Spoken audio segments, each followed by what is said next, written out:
Muy bien, muy bien. Pues buenos días a los que ya se fueron conectando por ahí. Eh, pues adelante, Rubén, adelante, el tiempo es tuyo y esperamos oír lo que Dios tiene para nosotros. Pues muchas gracias, Eliud.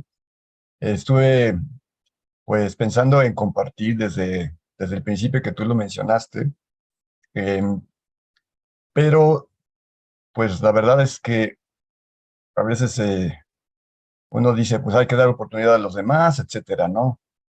Pero es un privilegio poderme dirigir a todos ustedes, hermanos. Y lo que les quiero compartir es algo que me surgió por alguna de las pláticas que ha compartido Eliud en las semanas anteriores y que empezaron como a resonar en mi cabeza algunas palabras relacionadas con el libro de los jueces. Yo pienso que estamos viviendo en tiempos muy parecidos a los que se describen en el libro de los jueces. Eh, de hecho, el último versículo de este libro describe o define muy bien lo que es las características de esta época. Dice Jueces 21:25, en estos días no había rey en Israel, cada uno hacía lo que bien le parecía. Y les quiero compartir un bosquejo del libro de los jueces, que quiero aclarar que no se me ocurrió a mí, sino que hace como 30 años yo se lo escuché a una hermana que se llama Kay Arthur, que fundó un ministerio que se llama Precepto sobre Precepto, y vino a compartir unas conferencias y escuché esta conferencia acerca del libro de los jueces. Eh, Ella dividía el libro de los jueces en tres partes y cada una comenzando con una palabra con la letra A. Son tres letras A. Así es que vamos a entrar directo a la primera letra, pero yo quise empezar al revés, quise empezar por el final del libro para ver cómo las consecuencias o el resultado de lo que se describe en las dos primeras partes del mismo libro. Entonces, la primera letra A es A de anarquía, y son los capítulos 19 al 21. En esos capítulos se nos narra un acontecimiento que a mi parecer define muy bien lo que fue esa época, ¿no? Como anarquía. Yo fui a buscar una definición y anarquía se entiende como la ausencia de poder público y es sinónimo de confusión, caos, debido a la falta de autoridad o a la debilidad por parte de la autoridad. Y vamos a verlo en Jueces 19:1 dice, en aquellos días, cuando no había rey en Israel, hubo un levita y entonces comienza a relatarnos, ¿no? Una historia pues bastante cruda, bastante difícil, en la que narra que un levita que habitaba en la región montañosa de Efraín tenía una concubina, la concubina le fue infiel, ya desde ahí empezamos a ver, no era su esposa, y él era levita, y le fue infiel, y se fue a casa de su padre, la mujer, y él fue detrás de ella a buscarla, a que se regresara con él, ¿no? Entonces va a la región de Judea, Belén, y llega a la casa de su suegro, ahí estaba su mujer, y pues empiezan ahí a compartir y se la pasan bien. Cuando el levita decidía ya levantarse e irse, pues el suegro le decía, no te vayas, quédate otro día, mira, ya es tarde, se te va a hacer noche, ¿no? Y se quedaba otro día el levita, ¿no? Y seguían ahí compartiendo y pasaba otro día y lo mismo, hasta que llegó un momento en que el levita dice, no, no, ahora sí, ya esta es la buena, ahora sí me voy a mi casa, ¿no? Entonces agarra a la mujer, al criado, al asno y se van camino de regreso, ¿no? Pero nos narran que en el camino, pues les agarra la noche y entonces tiene que pasar en una ciudad llamada Gabaa, que estaba en el territorio de Benjamín. Y el levita estaba decidido pues a pasar la noche ahí en la plaza de la ciudad, mm, pero pasó por ahí un anciano y le rogó que no se quedara ahí en la plaza, ¿no? Que fuera a su casa y que pasaran allí. Y pues el levita accede y se la pasan ahí bien, este, pero estando ahí compartiendo, dice el relato que una turba, una pandilla de hombres de esa ciudad, Gabaa, rodean la casa y le exigen al anciano que saque al invitado para que lo conozcan. Pero nosotros ya seguramente hemos hablado del conocer en el sentido bíblico, ¿verdad? Que no es el, hola, buenas tardes, mi nombre es fulanito de tal, sino que es una intimidad física. Querían tener sexo con este hombre, querían violarlo, y esto nos da una idea, ¿no? De la descomposición social que estaba en ese lugar. Imaginemos a pandillas de hombres perversos deambulando por las calles, dispuestos a violar a las personas que llegaran a esa ciudad, ¿no? Es algo muy parecido a lo que estaba pasando en Sodoma y Gomorra. El hombre, el anciano, les ruega, ¿no? Que no hagan algo tan vergonzoso, pero ante la insistencia de estos alborotadores, pues el levita obliga a su mujer a salir de la casa, le saca a la mujer, y estos hombres estuvieron abusando de ella toda la noche hasta la mañana. Cuando por fin la dejan en paz, pues la pobre mujer logra arrastrarse hasta la puerta de la casa y ahí cae, ¿no? El levita se levantó por la mañana, dice la Biblia, y yo no sé cómo pudo dormir este hombre, ¿verdad? Mientras afuera estaban abusando de su mujer, él dice que se levantó en la mañana, abrió la puerta y vio a su mujer ahí tirada a la puerta de la casa, y le dijo, levántate, vámonos. Pero la mujer no respondió, estaba muerta. Y yo no sé qué me perturba más, si el acto de esta violación masiva o la insensibilidad de este hombre ante su mujer, ¿verdad? Casi me lo imagino con una patada tratando de despertarla para que se levantara, pero ya estaba muerta. Bueno, el relato continúa diciendo que Levita subió el cuerpo de la mujer al asno y se fue a su casa. Y al llegar a su casa, toma un cuchillo y parte el cuerpo de la mujer en 12 trozos y envía por todo el territorio de Israel las partes de su mujer con un mensaje. Y todos los que lo veían decían, nunca antes había pasado algo así en Israel.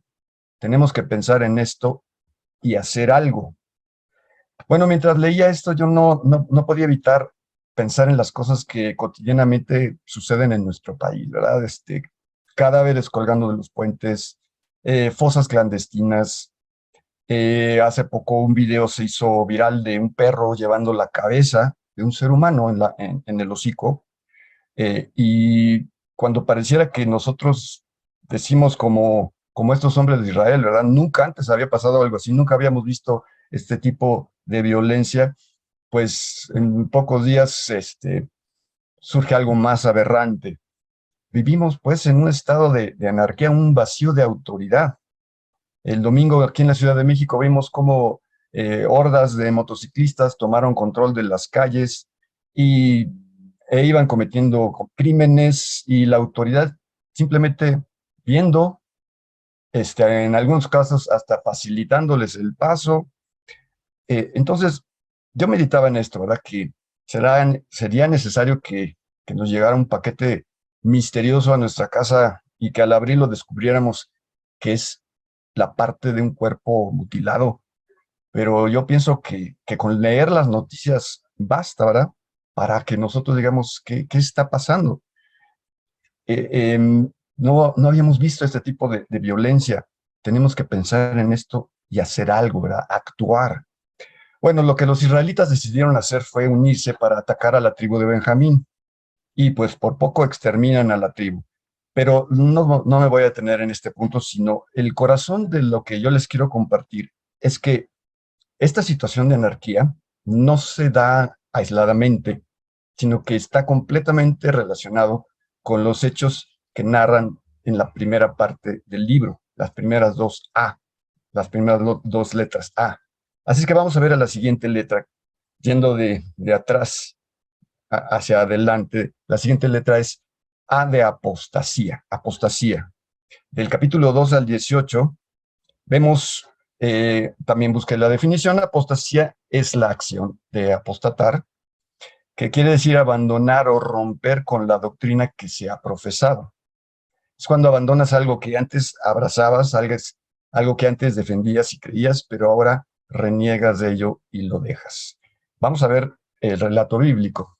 En Jueces capítulo 2 dice, el pueblo había servido a Jehová todo el tiempo de Josué, pero murió Josué hijo de Nun, y toda aquella generación también fue reunida a sus padres. Y se levantó después de ellos otra generación que no conocía a Jehová, ni la obra que él había hecho por Israel. Después los hijos de Israel hicieron lo malo ante los ojos de Jehová y sirvieron a los Baales. Dejaron a Jehová, el Dios de sus padres, que los había sacado de la tierra de Egipto, y se fueron tras otros dioses, los dioses de los pueblos que estaban en sus alrededores, a los cuales adoraron y provocaron a ira a Jehová. Bueno, este pueblo que había jurado seguir a Dios y que Dios iba a ser, Jehová iba a ser su Dios, que lo iban a obedecer, pues ahora estaba renegando de la fe en Jehová. Y lo que viene a continuación es un ciclo que se repite varias veces en el libro de los jueces.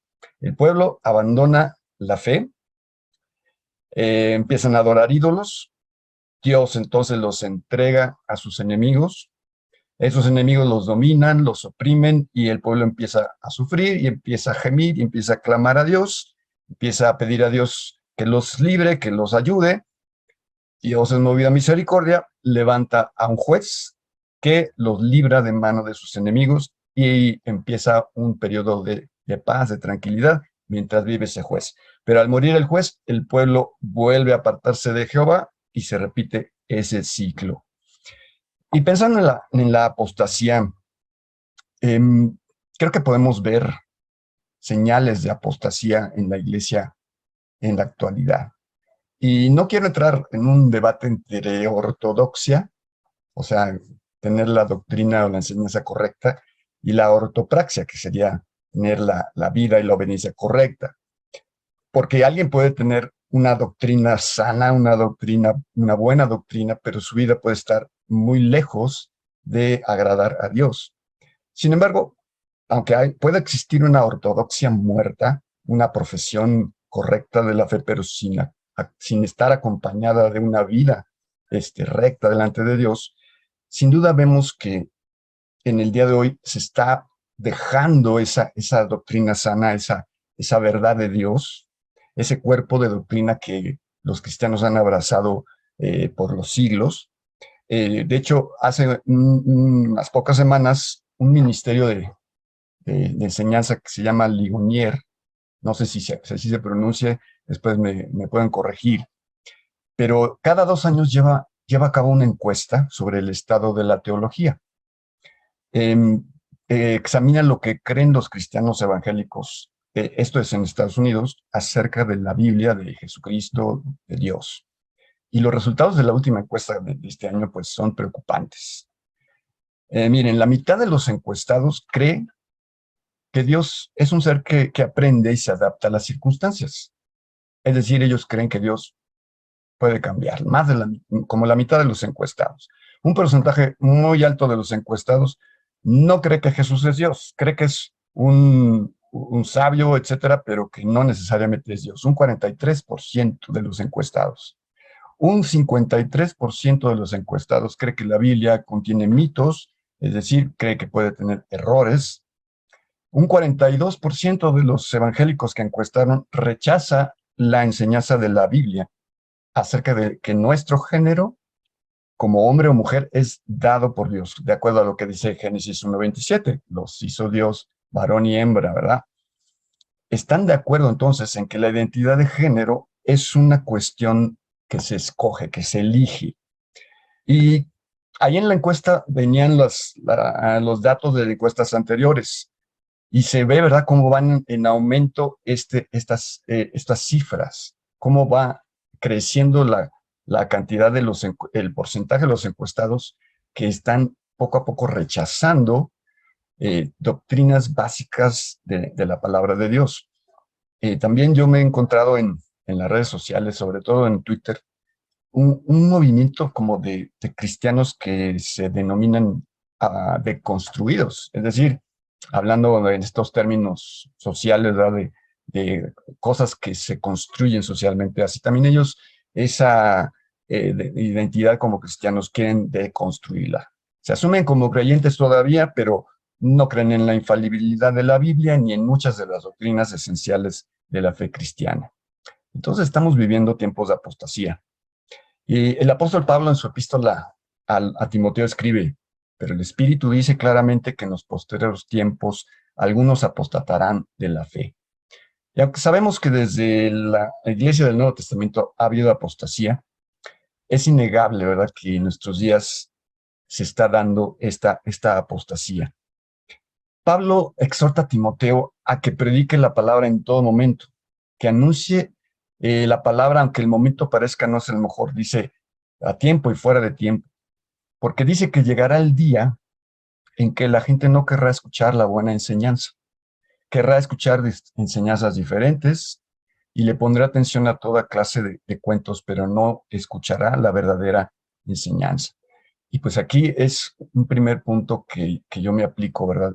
Que es que necesitamos predicar la palabra, predicar la palabra, predicar la palabra, hacerlo a tiempo, fuera de tiempo, y tenemos que hacerlo bien. Pablo le dice a Timoteo, cumple tu ministerio, tenemos que cumplir con ese ministerio. A veces, hermanos, yo les quiero confesar algo. La semana pasada estuve platicando con una pareja de la iglesia, después de 12 años de casados, están hablando de divorcio, y pues los escuché, les aconsejé, pero después me sentí decepcionado, triste, al ver cuántos matrimonios están divorciando en la actualidad. Y dije algo para mí, en mi molestia, en mi decepción.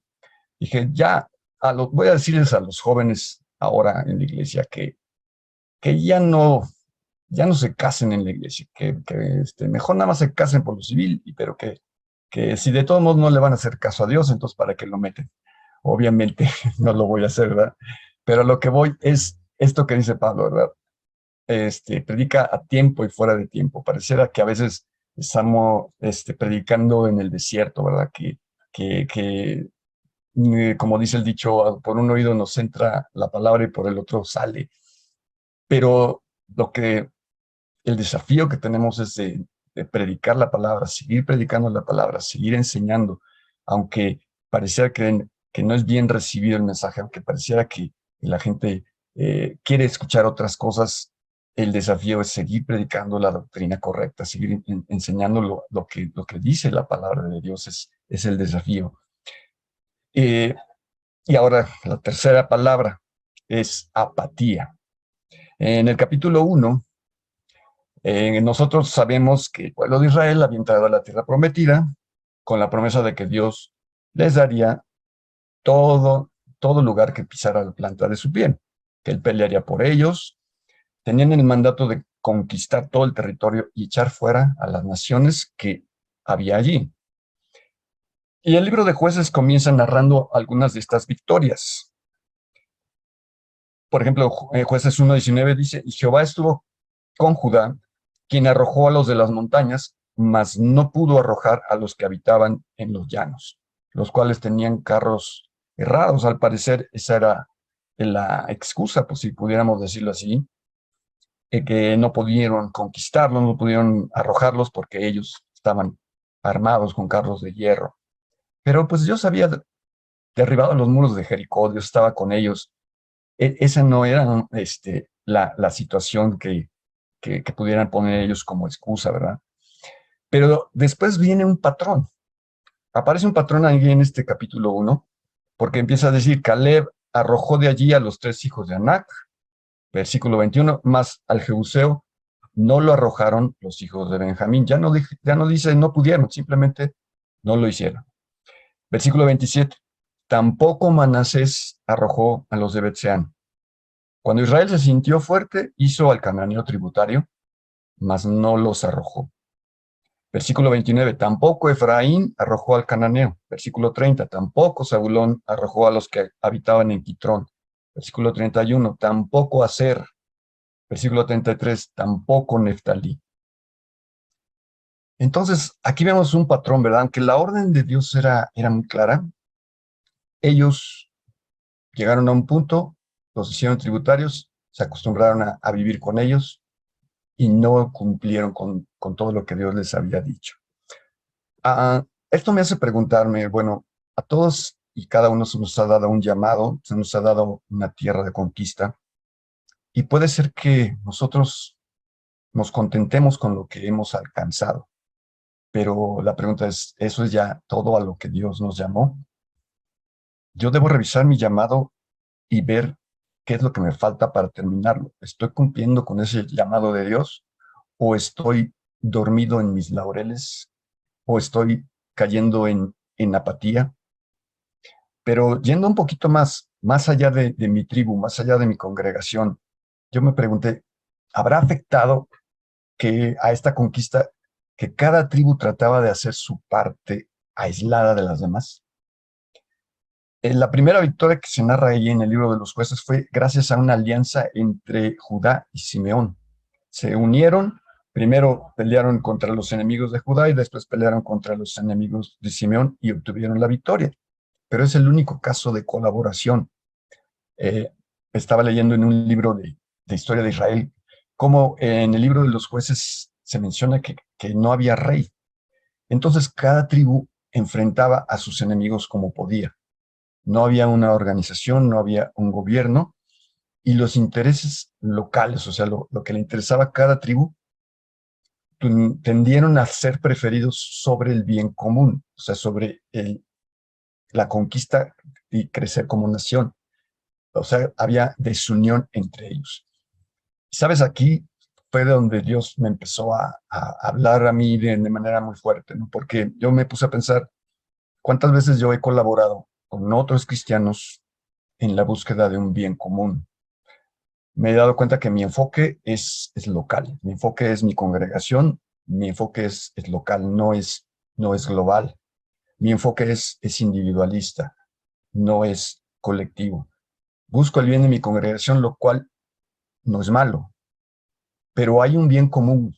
Tenemos, tenemos un frente común que podemos enfrentar como pueblo de Dios en nuestra nación, por lo menos. Hay terrenos en los que si nosotros colaboramos, obtendremos esa victoria, pero pues no quiero aquí hablar de que por qué circunstancias a veces yo no me involucro en un ministerio con otros creyentes, ¿verdad? Pero sí, Dios me habló a mi corazón en este tema porque me quedó muy claro, ¿no? Que parte de esa apatía es el aislamiento, el no estar unidos en un bien común y enfocados en nuestro beneficio, ¿no? Localmente, pero no alcanzamos a tener esa visión global de lo que Dios quiere. Entonces, ante esta situación de anarquía, se dan estas dos situaciones, la apostasía y la apatía. Y ahí es donde Dios nos llama, ¿verdad? A seguir trabajando en nuestro ministerio, a predicar la palabra, a poder no solamente ver nuestro beneficio local, sino a pensar más globalmente, más como un cuerpo, y que Dios nos permita de esa manera alcanzar a otras personas para Cristo. Quiero terminar solamente con esa anotación que ya leí varias veces. En aquellos días cuando no había rey en Israel, lo que la gente necesita es un rey, pero por supuesto sabemos que necesitan al rey con mayúscula, ¿verdad? Necesitan al rey, al Señor Jesucristo, necesitan conocerlo y dejar que Él gobierne sus vidas y de esta manera enfrentar estas tres situaciones: anarquía, apostasía y apatía. Eh, Permítanme hacer una oración para terminar esta meditación. Padre eterno, te damos gracias, Señor, porque en tu gran misericordia nos has llamado a realizar una labor en estos tiempos, en estos días difíciles. Señor, en tu sabiduría y soberanía nos has puesto en el lugar donde estamos, nos has puesto en el tiempo en que vivimos. Y Padre Dios, reconozco que los desafíos son grandes. Reconocemos, Padre, que hay mucho trabajo y que tenemos que hacer algo frente a las situaciones que vivimos y se presentan a nuestro alrededor. Padre, Ayúdanos, Señor, a cumplir nuestro ministerio, a enfocarnos en cumplir con lo que nos ha llamado, pero también, Señor, a poder colaborar con tu cuerpo, a poder ver el bien común y poder, Señor, cumplir de esta manera también tu propósito en nuestra nación y también globalmente, Padre Dios. Gracias, Señor, por tu palabra y permítenos ser llenos de tu Espíritu Santo para cumplir con tu obra. En nombre de Jesús. Amén. Amén. Gracias, Rubén. Muchísimas gracias. Yo creo que para todos esta es una palabra que llega en el momento preciso y además muy clara, muy clara. Entonces, yo estoy seguro que será una bendición el poderla recibir, pero también poderla compartir con otros. Oye, Rubén, me encantaría poder ver esa estadística que nos compartiste o simplemente dime dónde la podemos consultar, porque es algo tremendo. Si no necesariamente es de aquí de México, pero yo creo que refleja muy bien lo que a nivel mundial está pasando con la iglesia. Un alejarse de Dios, un alejarse de la Biblia, sin perder o sin intentar perder o querer perder el cristianismo, que suponemos que es esto, pero bueno, tan diluido, tan superficial, ¿no? Entonces, a mí me encantaría poder tener esa información, compártenosla si es posible, y si nos pudiera repetir el nombre de esta mujer de la cual tomaste este bosquejo, me parecía excelente, caray, gracias amigo.